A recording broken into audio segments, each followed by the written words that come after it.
Bueno, Miguel, pues ayer es que se me paró el vídeo que estaba realizando, ¿no? Y bueno, como ya era muy tarde, pues decidí parar y vamos a continuar con esta especie de clases a distancia, de clases grabadas, ¿no? El día de hoy, ¿vale? O en concreto ahora vamos este bloque, este segundo vídeo, pues va a abordar la cuestión de los fascismos, ¿no? De las dictaduras, de los regímenes contrarrevolucionarios que se van a extender por buena parte de Europa durante los años 20 y 30, ¿no? En fin, definir el fascismo es una cuestión compleja. ¿Mm? Ayer mismo leía en un libro de Walter Benjamin una definición que yo creo que es interesante, ¿no?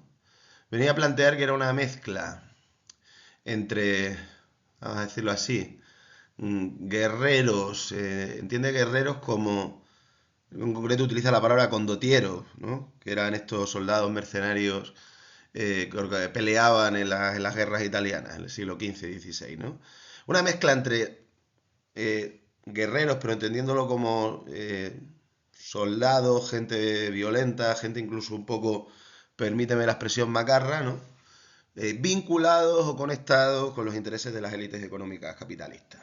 Es decir, en cierta medida, el fascismo se puede entender como la imposición de dictaduras, de regímenes que reniegan de todo cuanto tiene que ver con la existencia de una constitución, un parlamento, unas instituciones democráticas o siquiera liberales, es decir, la imposición de un orden autoritario dirigido a frenar la revolución, ¿no?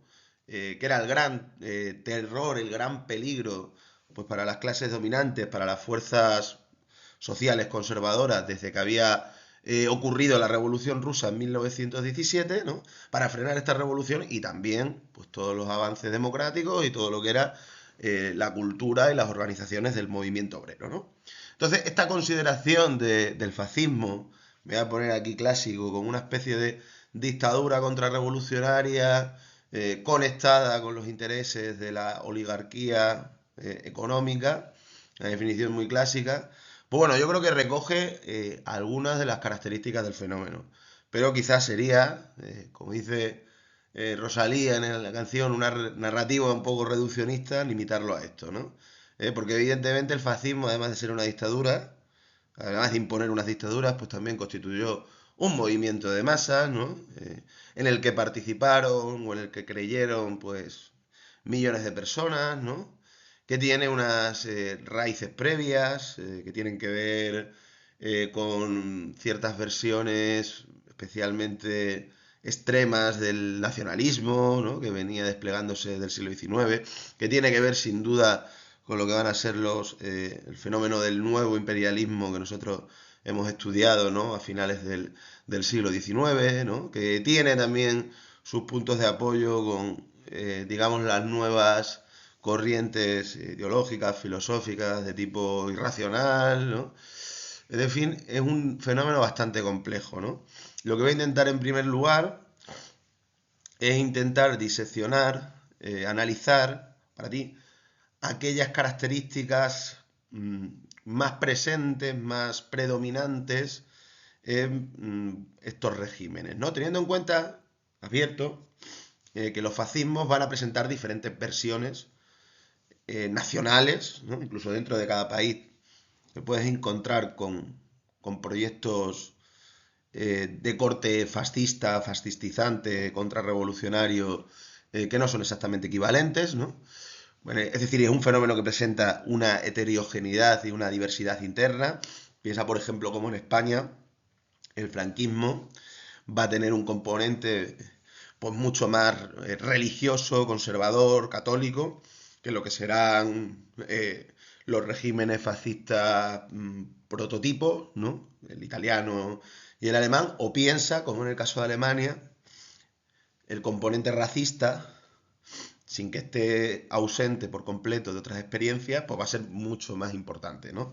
El racismo en la Alemania nazi evidentemente ocupa una centralidad mayor, mucho mayor que en otras experiencias de dictaduras contrarrevolucionarias durante los años 20 y 30. Bueno, como ves en esa diapositiva, nos encontramos ante la auténtica moda política de la época, ¿no? Si al terminar la Primera Guerra Mundial lo que parecía era que el orden capitalista pues prácticamente se venía abajo, ¿no? Y que o bien se iba a acabar extendiendo como una gran ola roja que todo lo arrasa, la revolución al estilo soviético que procedía de Rusia, o bien se iban a producir, a desarrollar repúblicas democráticas con un cierto carácter social. Lo cierto es que esa proyección o esa situación que nos encontrábamos, ¿no? Pues al finalizar la Primera Guerra Mundial, pues rápidamente va a irse viniendo abajo, eh, sobre todo ya desde los años 20, pero sobre todo durante los años 30, ¿no? De tal forma, bueno, ahí ves una lista de algunas de las dictaduras eh, que se, que se impondrán, ¿no?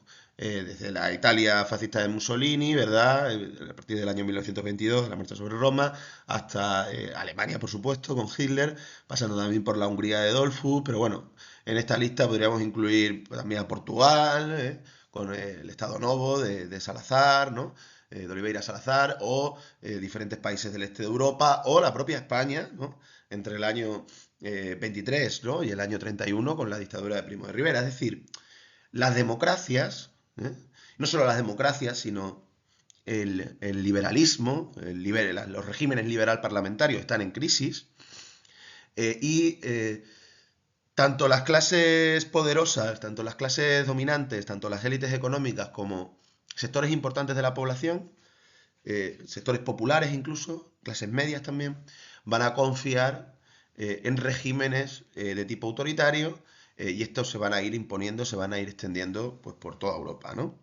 En algunos casos, fechas incluso más tempranas que lo que nos encontraremos en Italia con el fascismo de Mussolini. Piensa ahí, por ejemplo, en Hungría, tras la derrota de la Revolución húngara, ¿no? A manos del general Horthy, ¿no?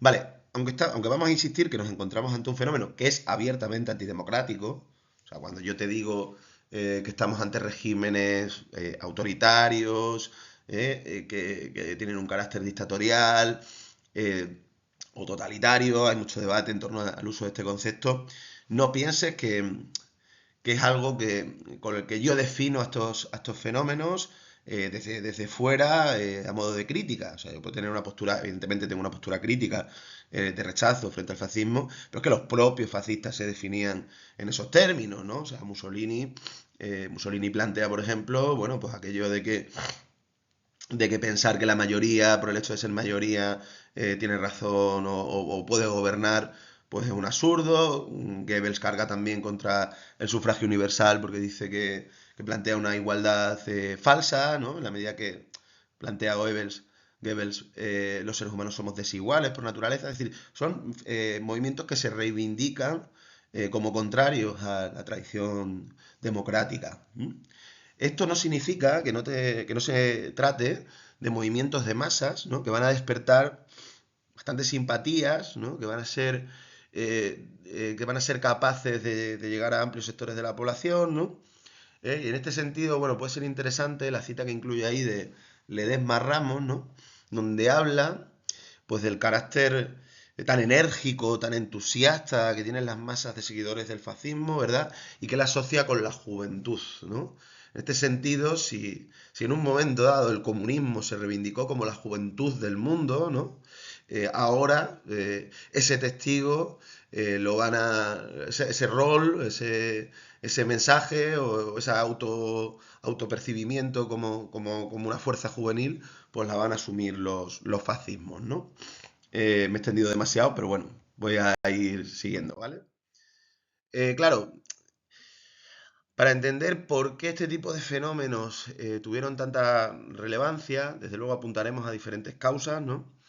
Apuntaremos pues a cuestiones como el apoyo que efectivamente recibieron de parte de sectores importantes de las élites, ¿no? Piensa como por ejemplo en Alemania la familia Krupp, que era la más rica del país, pues participa en la financiación del nazismo y de hecho será juzgada por este motivo después de la Segunda Guerra Mundial.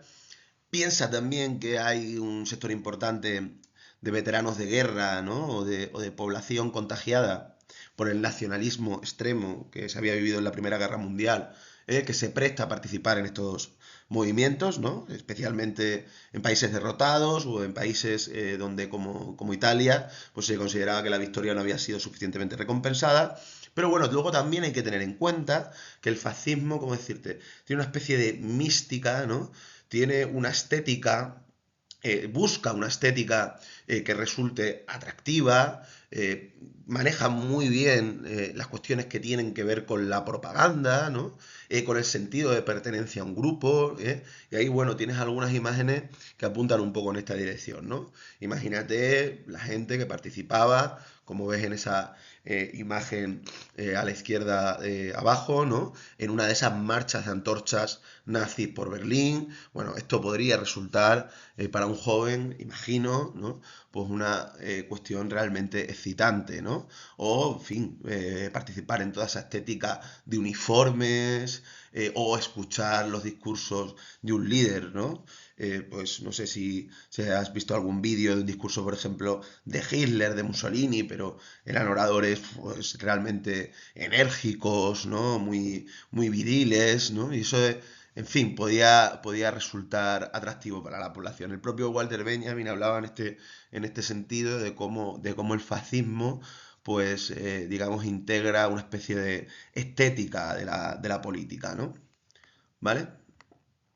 Bueno. Antes de ir analizando lo que serían las características principales del fenómeno, quiero plantear brevemente una pequeña cuestión, ¿no? Que es que tiene que ver con la diferencia entre el fascismo y las derechas contrarrevolucionarias previas, ¿no? No sé si recuerdas que cuando hemos hablado, tampoco nos hemos extendido demasiado, pero cuando hemos hablado brevemente del siglo XIX español, ¿no?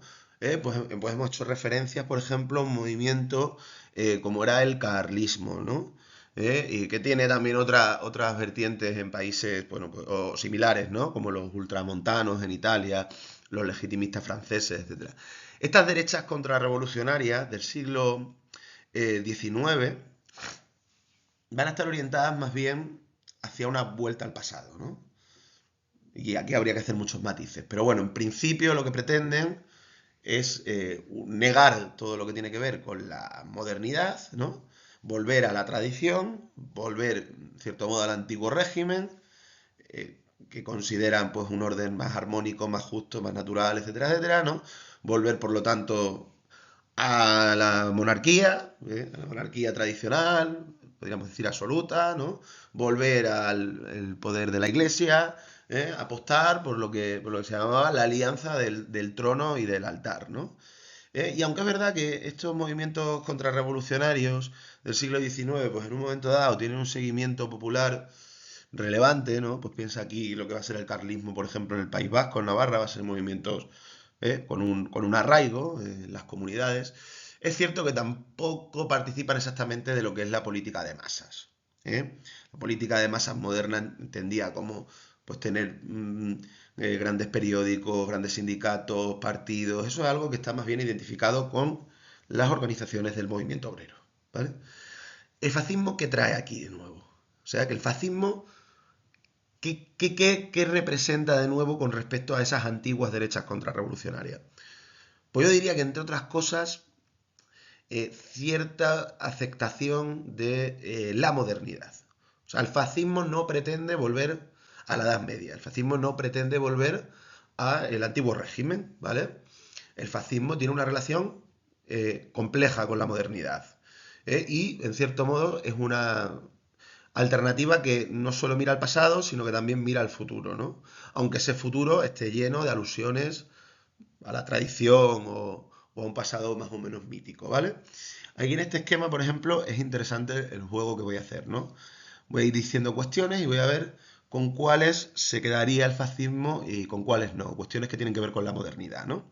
Por ejemplo, la ilustración, ¿verdad? Que el movimiento que defendía el uso de la razón, aquella corriente intelectual que defendía que el mundo podía estar ordenado según las leyes de la razón, ¿no? Y esto pues tendrá toda esa influencia, ¿verdad?, en la Declaración de Derechos del Hombre, en lo que va a ser la Revolución Francesa y demás.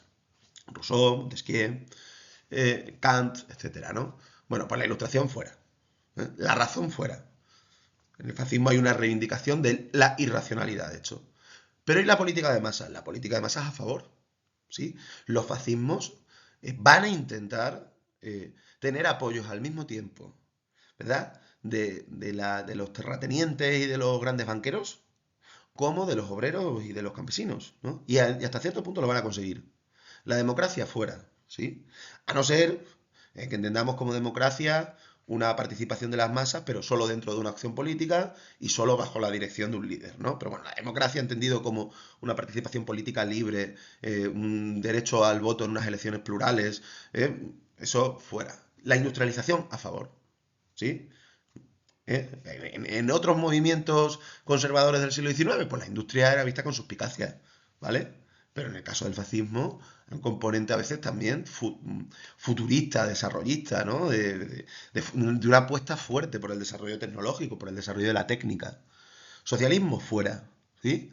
Aunque utilicen ese término en algunos contextos, ¿no? Con el objetivo de atraer, ¿verdad?, a trabajadores y a masas populares. Pero el socialismo fuera, el socialismo es un enemigo. El feminismo es lo mismo, ¿sí? Estamos en una época, recuerda lo que hemos visto en el vídeo anterior, pues que está habiendo ciertos avances del feminismo, que se está concediendo el derecho al voto a las mujeres, que está surgiendo el concepto de nueva mujer, ¿verdad? Pues que sale sola, que participa en actividades de ocio, etcétera. En principio, el fascismo reniega, ¿no?, de esos avances feministas, por mucho que es cierto, ¿verdad?, que también van a intentar organizar a mujeres, ¿no? De hecho, por ejemplo, el Partido Fascista británico, la Unión de Fascistas Británicos, va a ser un movimiento, por ejemplo, con una presencia femenina muy significativa, ¿no?, dentro de lo minoritario que era este grupo en el Reino Unido. Imperialismo a tope, ¿sí? Y el imperialismo no es algo tradicional, ¿eh? ¿Sabes? Salvo lo que decían algunos como Schumpeter y tal. No, no, el imperialismo es un fenómeno puramente moderno, que es posible gracias a la revolución industrial, que tiene que ver con las necesidades del capitalismo, etcétera, etcétera, etcétera, ¿no? Y con el imperialismo el fascismo va a tope, o sea, un imperialismo exacerbado. Anticolonialismo también formaría parte de la modernidad, fuera. Individualismo, en principio, fuera también, en principio, ¿no? Aunque en ese culto al líder hay algunos elementos individualistas. Igualitarismo fuera, ¿eh? El fascismo dice que la jerarquía, que la desigualdad es algo natural, es algo aceptable, es algo con lo que hay que convivir, ¿no? Y que cuestionarlo es poco menos que una alucinación, ¿no? En ese sentido sí que casan muy bien con ciertas tradiciones del pensamiento contrarrevolucionario. Tecnología sí, ciencia sí, Estado sí, vanguardias a veces sí. En el caso del fascismo italiano, por ejemplo, hay una apuesta muy fuerte por el arte de vanguardia. Y bueno, por no extenderme mucho más, lo que estamos aquí observando es que si la derecha tradicional quería volver al pasado, quería volver al antiguo régimen, el fascismo tiene una mirada mucho más aparentemente moderna, aparentemente rupturista, ¿no? El concepto, por ejemplo, de revolucionarios contra revolucionarios, sé que parece que, boom, escucha uno esto y le estalla la cabeza, ¿no? Pero quiere decir algo así como nos oponemos a todos los cambios que tengan que ver, ¿sí?, con la emancipación, desde los derechos humanos hasta el movimiento obrero, pero al mismo tiempo nos presentamos como una fuerza de cambio, como una fuerza transformadora, como una fuerza que está metida de lleno en la política de masa y que incluso adopta una estética revolucionaria, ¿vale? Yo creo que es un concepto interesante para analizar estos fascismos, ¿no? ¿Vale? Tengo en esta diapositiva, te pongo un texto de un dramaturgo alemán, Bertolt Brecht, muy interesante, ¿no? Y él planteaba lo siguiente, que era algo así como que el fascismo, y yo estoy en buena vida de acuerdo con Bertolt Brecht, pues no se puede desconectar del capitalismo. En cierto sentido, como dice Bertolt Brecht, el fascismo es un capitalismo en una fase histérica, y cuando ya ha visto que su sistema pues está empezando a hacer agua, está empezando a entrar en una fase de crisis, pues se recurre a la dictadura, pues para sostener la continuidad de ese sistema, ¿no? Entonces planteaba Bertolt Brecht que de qué sirve decir la verdad sobre el fascismo si no se condena el capitalismo que lo origina. Hay mucho debate respecto a este tipo de planteamientos, pero bueno, yo creo que tienen algo de verdad en ellos, ¿no? De cierto modo piensa también que el fascismo es la contrarrevolución, que nace de las derrotas previas de la revolución. O sea, los movimientos revolucionarios, o al menos los movimientos de democratización han fracasado, y de aquellos fracasos, pues de aquellos polvos del fracaso, estos lodos del fascismo, ¿vale? En cuanto, bueno, a las corrientes que van a analizar el fascismo, que como te digo es un fenómeno complejo, pues yo voy a explicar básicamente tres. Por un lado, dentro de lo que es el campo marxista, ahí ves una foto de Georgi Dimitrov, ¿vale? Un dirigente comunista que será, bueno, juzgado, encarcelado por el régimen nazi, luego saldrá de la cárcel después de los juicios que tuvo. Esto fue muy al principio de la dictadura, ¿no? Y bueno, el- desde esta visión el fascismo es visto pues de una manera parecida a lo que planteaba Brecht, ¿no? A Bertolt Brecht en la diapositiva anterior, como una dictadura abierta, no enmascarada, en una serie de aparentes libertades formales, en elecciones, etcétera, una dictadura abierta de los sectores más reaccionarios del capital financiero, ¿no? Si tú, por ejemplo, buscas la película Novecento en YouTube, y ves un vídeo que se llama Los orígenes del fascismo, pues tendrás una especie de versión audiovisual de esta definición del fascismo, ¿no? Ahí se ve como los ricachones de un pueblo, pues después de ver amenazados sus intereses, ¿verdad? Pues por todo lo que era el desarrollo del movimiento obrero, pues deciden darle dinero a un líder fascista local, ¿vale? Todos estos puntos que voy a analizar yo creo que son interesantes para comprender el fascismo, sin tener que quedarnos necesariamente con ninguno de ellos por completo, sino que todos tienen su parte de verdad, ¿no? Vale, en este sentido, Benedetto Croce, ¿vale? Que va a ser un filósofo muy importante, idealista, italiano, ¿no? Lo que planteará es que el fascismo es algo así como el fruto de esa guerra, de esa Primera Guerra Mundial, ¿verdad? Que ha despertado los instintos más bajos, aquellos instintos que tienen que ver, aquellas pasiones que tienen que ver con la muerte, con regodearse en la crueldad, ¿no? Que ha despertado lo peor del ser humano, ¿no? En este sentido sí que hay que decir que la atracción por la violencia es un fenómeno muy presente en este tipo de regímenes, ¿no? Y de nuevo, no son cosas que yo diga, eran cosas que ellos afirmaban, ¿no? Piensa, por ejemplo, en Mussolini diciendo que para ellos la guerra, perdón, no ha terminado, sino que ahora van a continuar en guerra contra el enemigo interno, ¿no? Después de haber luchado contra el enemigo externo. O piensa en ese poeta, lo tienes ahí, Marinetti, ¿vale? Tommaso Marinetti, un artista, un intelectual muy importante, de una corriente vanguardia, el futurismo, que a mí la verdad es que me resulta interesante, pero que luego acabó una parte importante vinculada al fascismo, ¿no? Y Marinetti en el Manifiesto Futurista pues decía esa frase que ves ahí. Queremos glorificar la guerra, la única higiene del mundo, queremos glorificar el militarismo, queremos glorificar el patriotismo, queremos glorificar las bellas ideas que matan, el gesto destructor, y el desprecio por la mujer. Queremos derribar los museos, la biblioteca, se pone también un poco provocador, ¿no? Marinetti, ¿vale? Piensa, bueno, en estos primeros integrantes del fascismo italiano, que son casi todos veteranos de guerra, algunos han estado metidos o están metidos en la pequeña delincuencia, son macarras. O piensa en Alemania, sucede algo parecido, con un movimiento también de veteranos de guerra opuesto a los movimientos revolucionarios y ultranacionalistas, y que considera que Alemania no ha sido realmente derrotada en el frente de batalla, sino que todo ha obedecido a una traición, como serán los Freikorps, ¿no? O sea, ese tipo de conexión entre lo que ha sido la experiencia de la guerra y lo que ha sido el fascismo, a mí me parece interesante, ¿no? Y luego, bueno, hay una perspectiva, por ejemplo, más o menos sostenida por autores como Adorno, ¿no? Que es que el fascismo no es tan diferente o en cierto modo es un hijo, ¿verdad?, de lo que había sido la modernidad del siglo XIX y de lo que llevábamos del XX, ¿no? En este sentido, piensa cómo estos regímenes liberales del siglo XIX, ¿verdad? Pues no tendrán problemas en hacer algo como con la colonización del Congo, ¿verdad? Con manos de Leopoldo II, con unos niveles de brutalidad, en fin, extraordinarios, ¿no?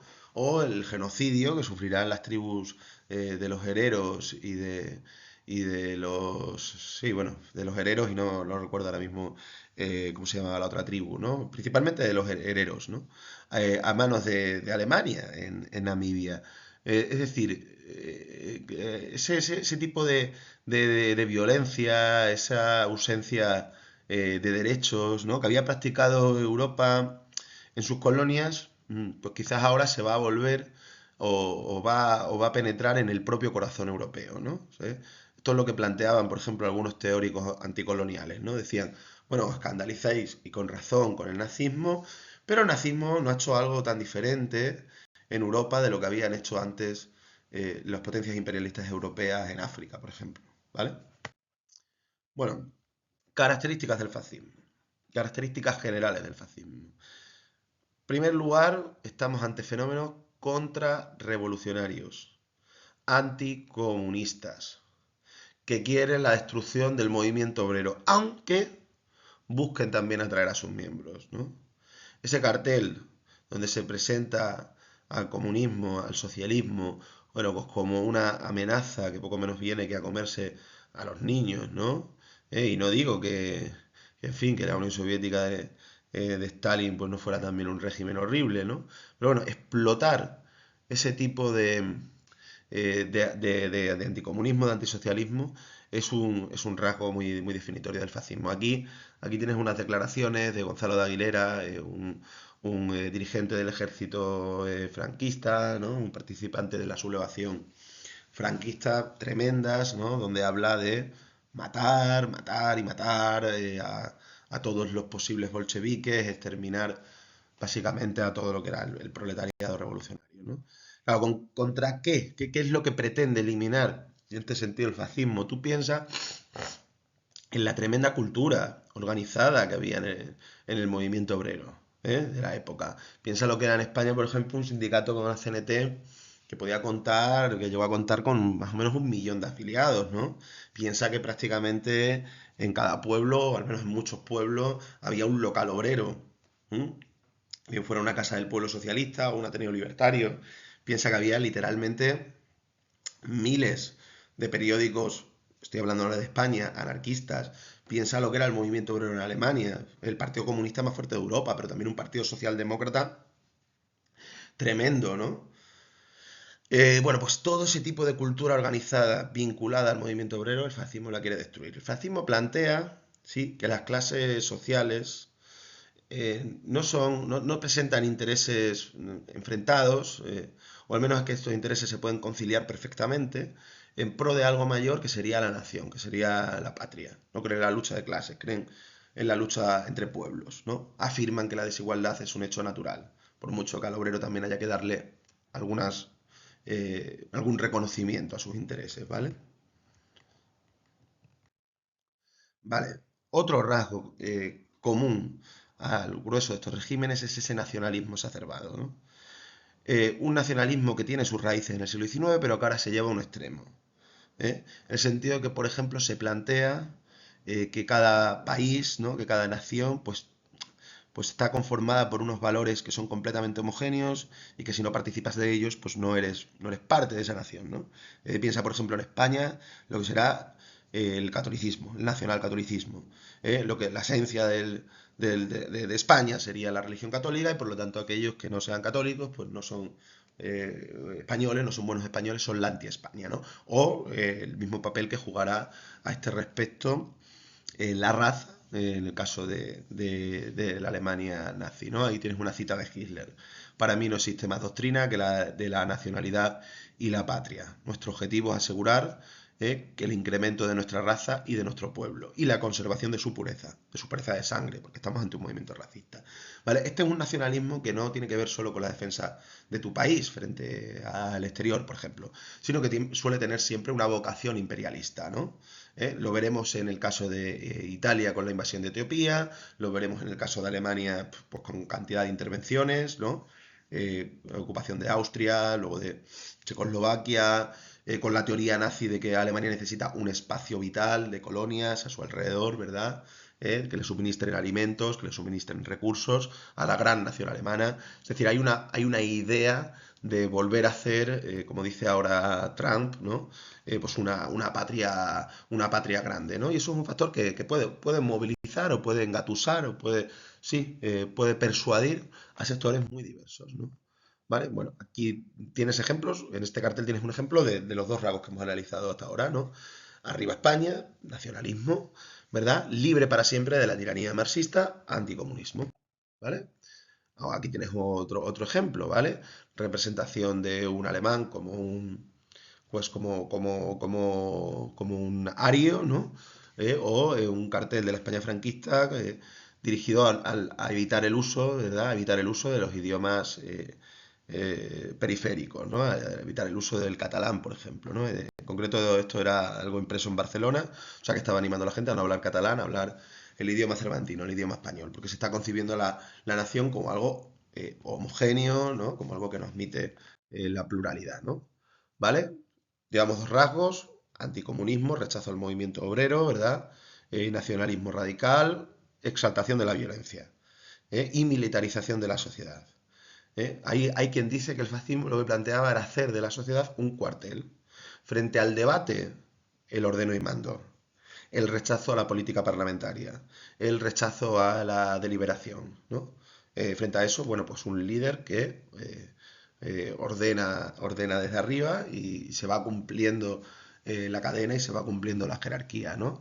Y todo ello admitiendo la violencia pues, como un hecho natural, ¿no?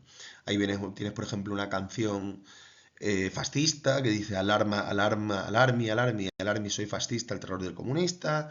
O tienes dos símbolos, los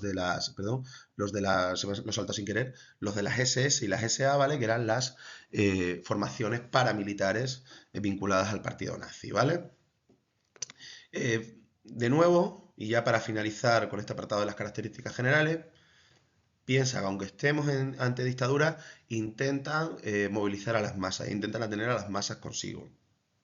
¿Cómo lo van a conseguir? Pues bueno, es curioso cómo desde el fascismo se imita la estética del movimiento obrero. Por ejemplo, aquí tienes un símbolo de lo que van a ser los sindicatos libres en Barcelona, que son los sindicatos de ideología nacionalista, que surgen, digamos, contra lo que era la CNT, apoyados muchas veces desde la patronal, ¿no? Y cómo utilizan como símbolo nada más y nada menos que la hoz y el martillo, ¿vale? O piensa como en Alemania el partido nazi va a utilizar la palabra nacionalsocialista. O piensa como en España la falange, ¿no? Podría ser la versión española del fascismo, va a utilizar los colores rojo y negro, que eran los colores de ese gran sindicato que fue la CNT. Es decir, hay una tendencia a imitar la estética del movimiento obrero con el objetivo de atraerlos, ¿no? ¿Vale? Luego también va a haber una promoción del líder como un hombre fuerte, como un hombre, en el caso de España incluso se plantea, bueno, pues elegido por Dios, ¿no? Caudillo de España por la gracia de Dios. También se va a aplicar este tipo de terminología en Alemania. O se va a hablar de un duce, de una especie de jefe, ¿no?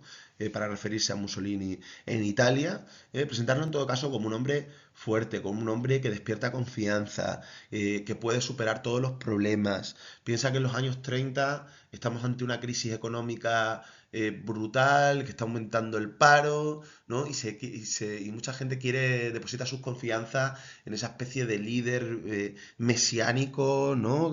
Lleno de energía, ¿vale? Que vamos a encontrar en estos fascismos. A lo mejor en el caso de Franco, pues no era tan buen orador, ¿no? Ni era tan carismático en principio, pero bueno, también se va a desarrollar un gran culto a su personalidad, ¿no?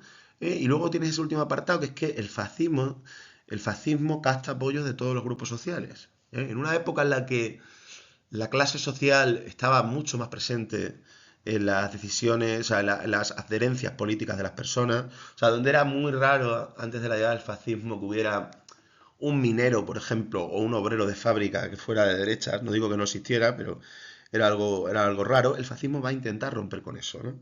El fascismo va a intentar conseguir apoyos, por un lado, como ves ahí, de Krupp, que era el hombre más rico de Alemania, en el caso de España, de Juan March, que también era uno de los hombres más ricos, si no el más rico del país y al mismo tiempo va a intentar captar apoyo de sectores populares. Por ejemplo, en el caso de Alemania, prometiendo a los parados, ¿verdad? Que va a darles trabajo, porque va a hacer Alemania grande de nuevo, porque va a darle un impulso de nuevo a la industria armamentística, o porque o prometiéndoles a las personas que se van a conquistar nuevos territorios, nuevas colonias y que todos se van a ver beneficiados por ello, ¿vale? ¿De acuerdo? Bueno, vamos ahora con el fascismo italiano. En primer lugar, quiero que nos detengamos en la figura de Mussolini, ¿no? Que es ahí, que es algo significativo, yo creo, que tiene, bueno, que tiene su peso, ¿no? Vale, Mussolini era alguien que venía de las filas del Partido Socialista. O sea, venía de ser un antiguo socialista. Y habrá algunos fascistas de primera hora, también sucederá en mucha menor medida en España, que vendrán de las filas del movimiento obrero, copiando su estética y algunas pequeñas partes de su discurso, ¿vale? Lo que pasa es que Mussolini reniega de ese socialismo, reniega por completo de ese socialismo tras la experiencia de la Primera Guerra Mundial, que le convierte en un nacionalista. Piensa que el Partido Socialista Italiano fue uno de los pocos partidos que no apoyó la guerra, o no la apoyó abiertamente por lo menos, y entonces ahí Mussolini decide crear Il Popolo d'Italia, un periódico para fomentar entre sus antiguos camaradas y entre toda la gente en general el patriotismo más exacerbado y la participación en la guerra, ¿no? En este sentido, cuando acaba la guerra, en 1919, pues funda los Fasti de Combattimento, ¿vale? Que al principio tienen un programa pues, que todavía incluye algunos pequeños elementos, no sé, ¿cómo decirlo? Izquierdistas incluso, ¿no? Es decir, hablan de medidas anticlericales, hablan de cierta distribución de la riqueza, ¿verdad? Pero que bueno, luego rápidamente va a recibir el apoyo pues, de los poderes tradicionales, de las élites económicas, entre otras cosas porque van a aplicar una línea muy violenta con respecto a sindicatos, con respecto a partidos obreros, van a poner bombas en las sedes del Partido Socialista, del Partido Comunista, van a meterles palizas a los líderes campesinos o a los líderes sindicales y demás, ¿no? ¿Vale? Bueno, esta diapositiva ahonda un poco en lo que ya veníamos comentando, ¿vale? Si antes del fascismo la clase obrera, sobre todo en las ciudades y en las fábricas, y la burguesía eran dos mundos completamente separados, ¿no? Los burgueses se reunían en los casinos, los obreros se reunían en sus sedes, en sus locales, como el Ateneo Libertario, los burgueses se leían el ABC, piensa en España, los obreros, el Tierra y Libertad, cualquier otro tipo de publicación de este tipo, el fascismo va a pretender unir esos mundos, ¿no?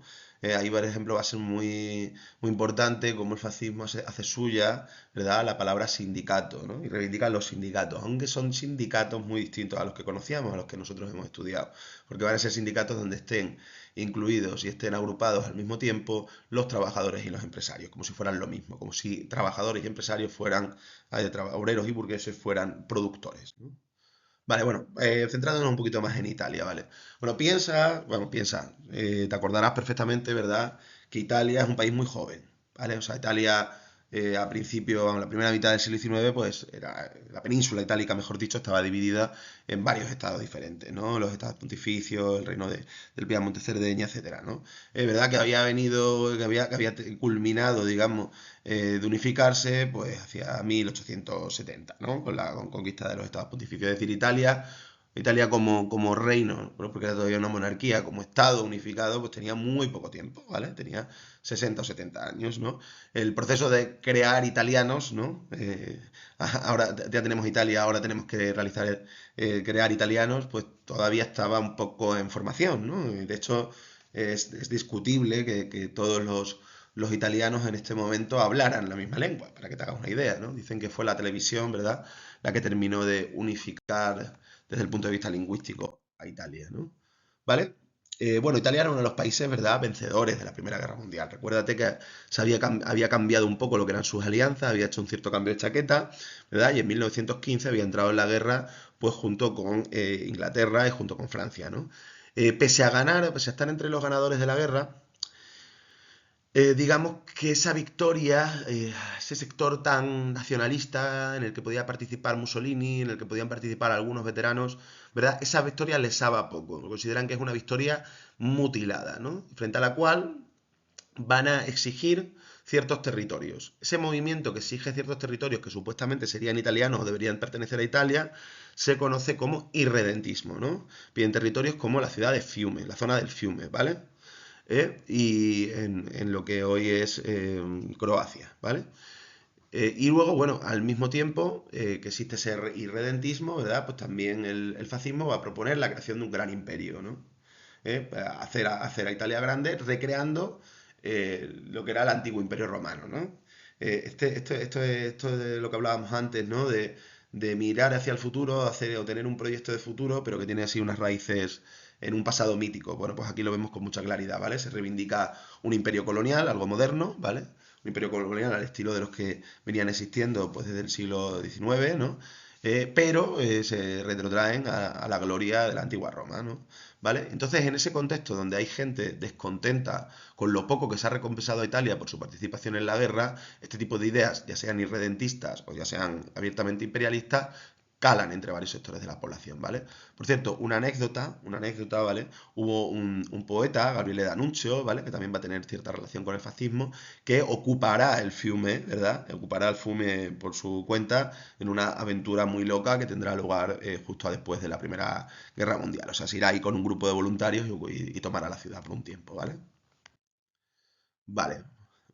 Bueno, aquí ves algunos carteles, ¿verdad? Que tienen que ver con esa reivindicación de la recuperación de una grandeza imperial, ¿no? La búsqueda de una grandeza imperial, ¿vale? Frente a esa Italia en la que, ¿verdad? En la que la grandeza imperial pues no había llegado justo después de la Primera Guerra Mundial, ¿vale? En el primer caso ves un cartel franquista, ¿no? Que alude a que España, ¿verdad? Pues España participó en la colonización de América, ¿no? ¿No es cierto? ¿Vale? Y bueno, sigue reivindicando lo mismo. Y ahí ves, pues, cómo en Italia se va a reivindicar la antigua gloria del Imperio Romano, bueno, como actualmente Trump está diciendo que Make America Great Again. Vale, entonces, primer factor que tenemos para entender cómo llega el fascismo al poder en Italia, una victoria que sabe a poco, ¿vale? Una victoria mutilada, frente a la cual hay sectores nacionalistas que reivindican que ciertos territorios deben ser italianos o que Italia debe convertirse en un gran imperio. Al mismo tiempo, Italia no escapa de esa oleada de revoluciones o de intentos de revoluciones que van a tener lugar en buena parte de Europa. En concreto, en Italia va a haber ocupaciones de fábricas en el norte, en ciudades como Turín, por ejemplo, ¿vale? En el sur también va a haber agitaciones campesinas, demandando un reparto de la tierra más igualitario y una mejora de las condiciones laborales. Y luego se va a crear un gran partido comunista. Bueno, acabará siendo un gran partido comunista, sobre todo, con dirigentes muy capaces, como este que ves ahí, Antonio Gramsci, ¿verdad? Que era una cabeza, un intelectual realmente extraordinario, ¿vale? Encarcelado en el fascismo pues, prácticamente hasta el final de sus días, le liberará un poquito antes de morir, ¿verdad? Donde escribirá una obra alucinante, una obra chulísima, que se llama Los cuadernos de la cárcel, ¿vale? En resumen, Italia tras la Primera Guerra Mundial está, ¿verdad? Entre los veteranos ultranacionalistas que estaban empezando a integrar las filas del fascismo y los intentos de revolución social. Y el hecho de que esos veteranos ultranacionalistas, que además son gente violenta, son gente peligrosa, se ofrezcan, ¿vale? Digan, aquí estoy yo, para parar por la violencia a esa posible revolución social, pues le va a permitir, ¿verdad?, recibir dinero, financiación, pasta de las clases dominantes, ¿vale? En suma, el partido fascista pues, recibe apoyos muy diversos, desde antiguos socialistas hasta veteranos de guerra, recibe financiación de empresarios y además empieza a contar, ¿verdad?, con una fuerza paramilitar, con una fuerza de choque, con una fuerza violenta, como son los camisas negras, ¿vale? Eh, bueno, no sé por qué me he saltado alguna diapositiva, no la he incluido aquí, ¿vale? Pero bueno, decirte que el fascismo, digamos que llega al poder mediante una especie de gran manifestación. ¿Vale? Una gran manifestación que se llama la Marcha sobre Roma, donde simpatizantes fascistas llegados de todo el país pues acuden a Roma, ¿verdad? A la capital, ¿vale? Y bueno, exigen entrar en el gobierno o de lo contrario, tomarán el poder por la fuerza, ¿no? En este contexto, el rey de Italia, Víctor Manuel III, decide entregarle el poder a Mussolini, ¿no? Entregarle el gobierno a Mussolini. Es cierto que durante los primeros años el fascismo todavía va a convivir con la asistencia de instituciones parlamentarias, de diferentes partidos políticos. No se va a implantar una dictadura abierta, ¿verdad?, de la noche a la mañana, ¿no? Van a faltar por lo menos 2 o 3 años, ¿no? En este sentido, un hecho clave, junto con la concesión de poderes extraordinarios a Mussolini, junto al papel que están teniendo las camisas negras para desatar la violencia contra los opositores, pues va a ser el asesinato de Matteotti, ¿no? Matteotti era un dirigente socialista italiano, ¿no? Y el hecho de que, bueno, de que el fascismo lo asesine, un asesinato extrajudicial, digamos, y lo reconozca abiertamente, pues parece que marca un cierto punto de inflexión. Porque lo cierto es que aquí, después del asesinato de Matteotti, ciertas iniciativas antifascistas van a fracasar, ¿vale? Forma de huelga general y, en fin, de otro tipo de tumultos, de iniciativas de lucha antifascista. Esas iniciativas van a fracasar, ¿vale? Y entonces va a aprovechar ese momento el fascismo para imponer lo que se conocerán como las leyes fascistísimas, que es lo que ves ahí, ¿no? Que tienen que ver con, bueno, con la implantación de una dictadura abierta. Eso va a significar que los alcaldes se van a remover y se van a poner al frente de los ayuntamientos a cargos del partido fascista, ¿vale? Se van a suprimir, se van a ilegalizar todos los partidos políticos, especialmente los partidos políticos obreros, los sindicatos, ¿no? Se va a aprobar la posibilidad de utilizar la pena de muerte frente a determinados delitos políticos, ¿vale? Aunque piensa que el franquismo, por ejemplo, matará, al menos en tiempos de paz, mucho más que el fascismo italiano, ¿vale? Pero bueno, existirá esa posibilidad, ¿vale?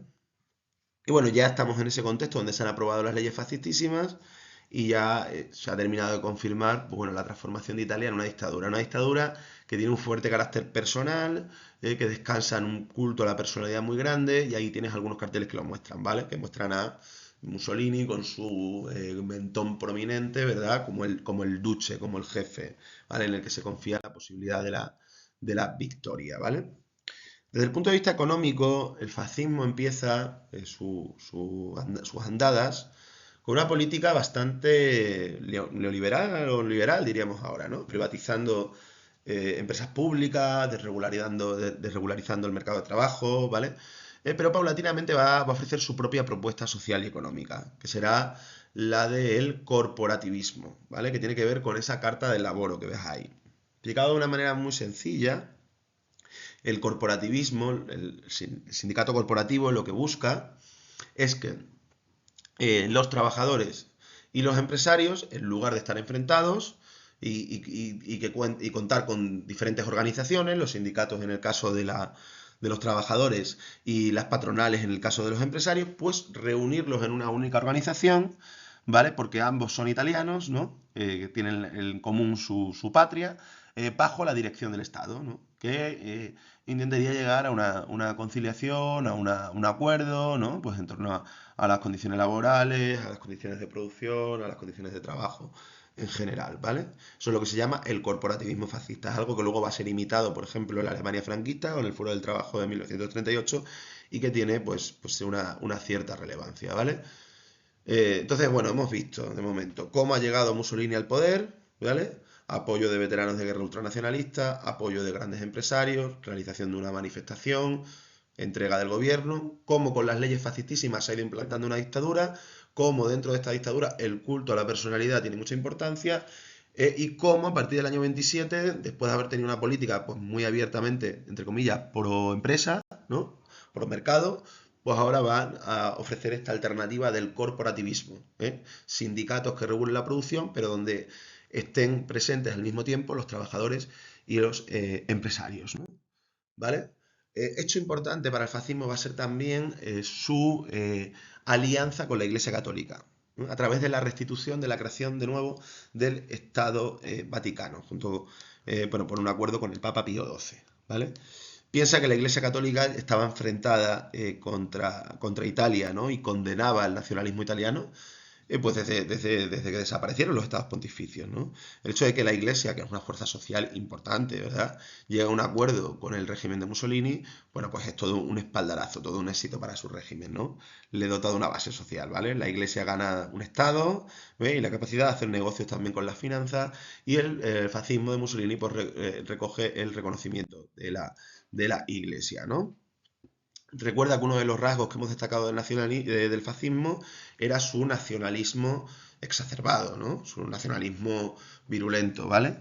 Y en el caso de Italia, pues esto se concretará en las promesas de darle al país un imperio, de dotarle a Italia de un imperio, ¿no? ¿Cuándo se empezarán a dar pasos o cuándo se empezará a caminar en esa dirección?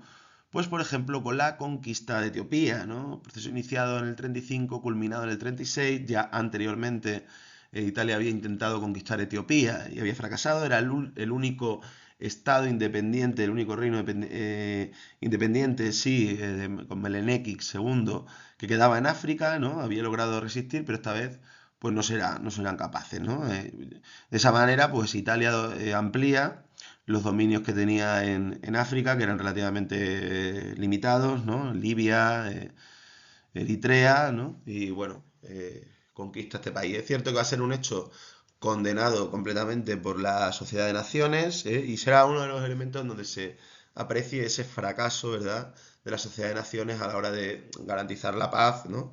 Y garantizar el respeto a la independencia de los diferentes países. Estamos viendo que la Sociedad de Naciones fracasa, como en cierto modo está fracasando hoy la Organización de Naciones Unidas, ¿vale? Bueno, podríamos continuar hablando de muchos aspectos del fascismo italiano, ¿vale? Cuestiones que tienen que ver, por ejemplo, con que toda la población, o intentar al menos que toda la población esté encuadrada en grandes organizaciones, ¿vale? Habrá organizaciones para niños, la Ópera Nacional de Valilla, habrá organizaciones deportivas, está por supuesto los sindicatos fascistas, ¿no? Pero vamos a profundizar un poco más en el culto a la personalidad. Pero bueno, llevamos aquí ya casi una hora, entonces bueno, vamos a pasar a explicar lo que llevo dado hasta ahora sobre la Alemania nazi, ¿no? ¿Vale? El hecho de que en un país como Alemania, ¿vale? Que piensa que era quizás uno de los países más cultos de Europa, un país donde prácticamente había desaparecido o estaba a punto de desaparecer el analfabetismo, ¿no? Cuando en España todavía tenemos una cifra de un 25 o un 30% de analfabeto, en Alemania ya había desaparecido. Un país con unos movimientos artísticos alucinantes, ¿no? Que había tenido el movimiento obrero más fuerte de Europa. El hecho de que en un país como Alemania, ¿no? Surgiera un fenómeno como el nazismo, ¿verdad? Un fenómeno que, como sabes, bueno, pues acabará conduciendo a la muerte en campos de concentración de 6 millones de judíos, ¿no? Que acabará conduciendo también a la persecución de otras muchas minorías, de gitanos, incluso de discapacitados, ¿no? El hecho de que surja un movimiento de este tipo, pues merece algún tipo de análisis, ¿no? En este sentido, podríamos partir de lo que fue el Tratado de Versalles, ¿no? El Tratado de Versalles, firmado por Alemania en 1919, tratado de paz, ¿no? Tratado de paz, pero tratado que va a ser interpretado por una parte importante de la sociedad alemana como una humillación. En el sentido de que Alemania, bueno, pierde todas sus colonias, que eran Namibia, Tanzania, ¿no? Pierde bastante territorio. Rusia Oriental pierde un buen cacho en favor de Polonia, ¿no? ¿Vale? Por ejemplo, los condados de Schleswig-Holstein. Tiene sobre todo que pagar unas indemnizaciones de guerra brutales, ¿vale? Que van a generar además, que van a tener conexión además con el fenómeno de la hiperinflación, ¿de acuerdo? No puede tener, según ese tratado, un ejército pues, de más de 100.000 efectivos, ¿no? Limitaciones al desarrollo de su industria metalúrgica. Es decir, unas condiciones que para muchos son un recochineo, son una humillación. ¿Y quién es el hombre que promete que va a tenerlos para desobedecer el Tratado de Versalles? Pues efectivamente Hitler, ¿vale? Esto es una de las cuestiones que le va a permitir gozar de bastante apoyo. Piensa, ¿verdad?, que Alemania incluso va a sufrir la ocupación de una de las zonas más ricas en cuanto a recursos naturales de Alemania, el Ruhr, por parte de Francia para obligarle a pagar esas indemnizaciones de guerra, ¿no? La situación es bastante crítica para los alemanes, ¿vale? Vale, bueno, ahí ves algunos de los territorios que ha perdido, Francia a favor de Alsacia y Lorena, Polonia, etcétera, y ahí ves una de las imágenes que refleja la hiperinflación alemana, ¿no?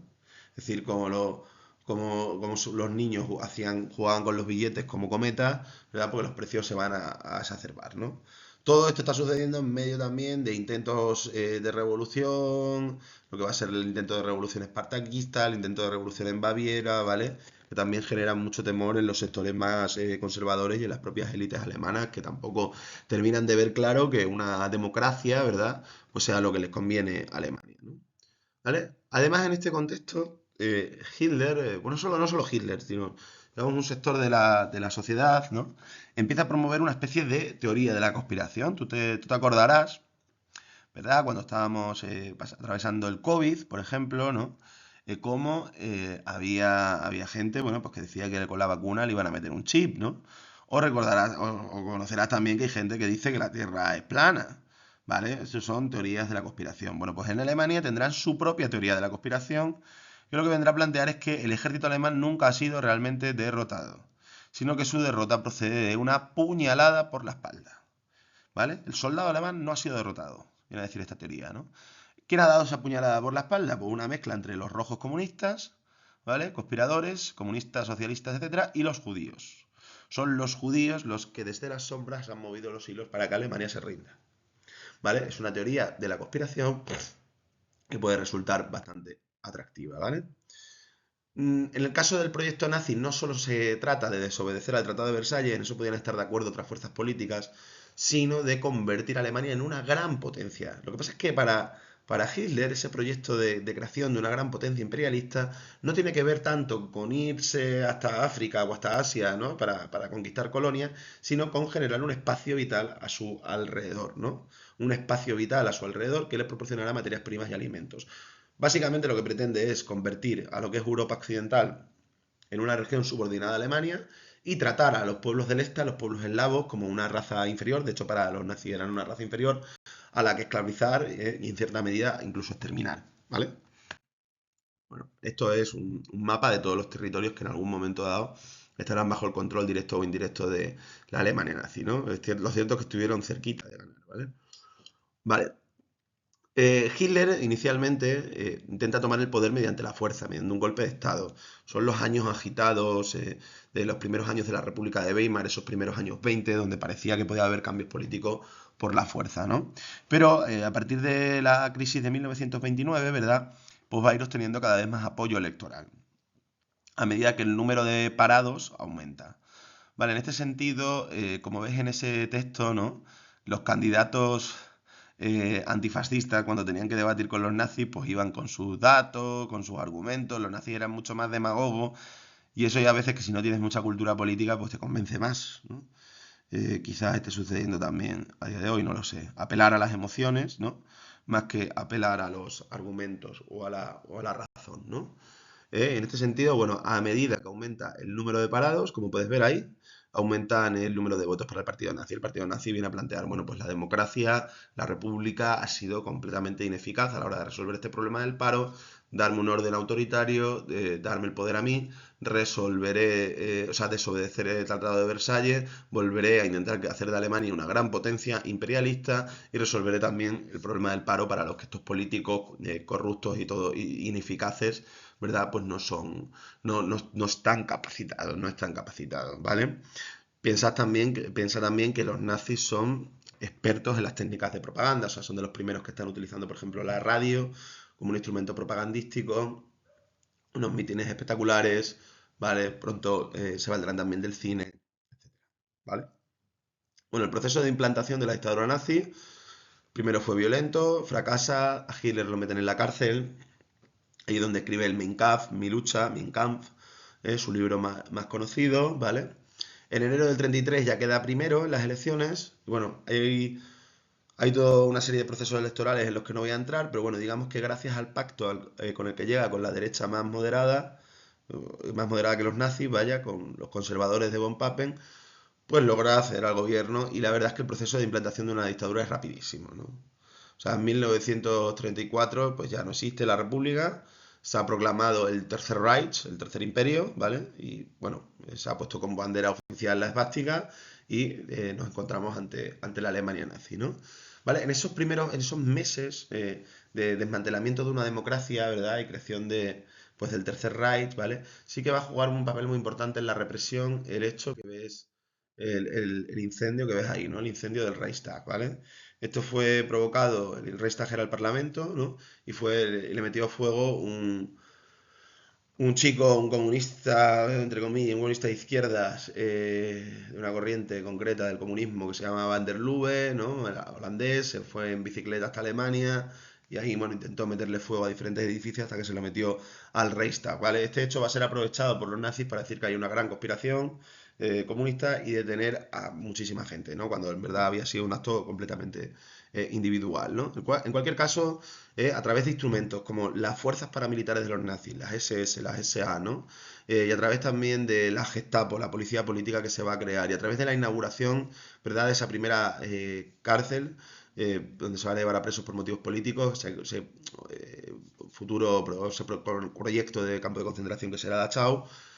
En unos meses se han suprimido todos los partidos y los sindicatos obreros, se ha perseguido también a muchos católicos, se ha implantado una dictadura. Aquí, por ejemplo, ves una imagen de quemas de libros, ¿vale? Que va a ser algo habitual. Quemas de libros, donde se puede incluir desde obras de Marx, ¿no? Hasta obras de autores judíos, pasando por las novelas de Thomas Mann, ¿vale? Porque se había opuesto al fascismo, uno de los literatos más importantes de Alemania, ¿verdad? Premio Nobel. Pasando por Freud, ¿no? El padre del psicoanálisis, en fin, todo tipo de libros pues que no encajaran en esa visión tan reducida y tan estrecha de las cosas del nazismo. ¿Vale? Como remate a la configuración, a la conformación de una dictadura totalitaria, se va a proceder a purgar, a eliminar a un ala del partido nazi, ¿no? Liderada por Ron, ¿vale? También que se le van a matar, ¿no? Luego también se van a meter en la cárcel a figuras como los hermanos Strasser. Entre comillas, eran los nazis, bueno, pues que tenían unas veridades un poquito más antielitistas, un poquito más populistas. ¿Vale? En el caso de Ron también era homosexual, ¿no? Aunque bueno, no sé si este se puede decir que fuera el factor más relevante, ¿vale? A esa purga, a ese asesinato de una parte de los nazis, ¿no? Purga, recuerdas que ya explicamos lo que era cuando estuvimos hablando del estalinismo, se le va a conocer con el nombre de la noche de los cuchillos largos, ¿vale? Bueno, si hay un rasgo distintivo del nazismo con respecto a otras experiencias, a otras dictaduras de corte fascista, es su racismo y su antisemitismo. ¿Vale? La visión del mundo de los nazis es una visión profundamente racial, donde los seres humanos están ordenados en función de una jerarquía pues, que tiene que ver con, pues eso, con sus caracteres físicos, con sus caracteres raciales. En esa jerarquía, el puesto número uno pues, lo detentaría la raza aria. Pensás que estas teorías venían difundiéndose ya desde hacía unas cuantas décadas, ¿no? Como aquel libro que estuvimos leyendo fragmentos, ¿no? Del ensayo sobre la desigualdad de las razas, del conde de Gobineau. Pero bueno, el nazismo digamos que va a llevar ese racismo hasta el extremo y va a considerar al judío como una suerte de raza maldita, ¿vale? Como una raza maldita que debe ser eliminada. ¿Por qué? Porque, bueno, maneja el gobierno en las sombras, porque ha sido la culpable de la derrota de Alemania en la Primera Guerra Mundial, porque también puede ser la culpable de la inflación, ¿vale? Contra los judíos se carga tanto contra los judíos, contra la imagen del judío como banquero, ¿no? Que a lo mejor es la que algunos tenemos en la cabeza, como también contra los judíos pobres que estaban llegando en ese momento como inmigrantes desde el este de Europa, ¿no? Desde regiones como Galicia, por ejemplo, ¿vale? Eh, claro, que el régimen nazi fuera racista y no se cortaba ni un pelo, y si lees el Mein Kampf, pues lo tienes negro sobre el blanco, ¿verdad? Perdona por la expresión.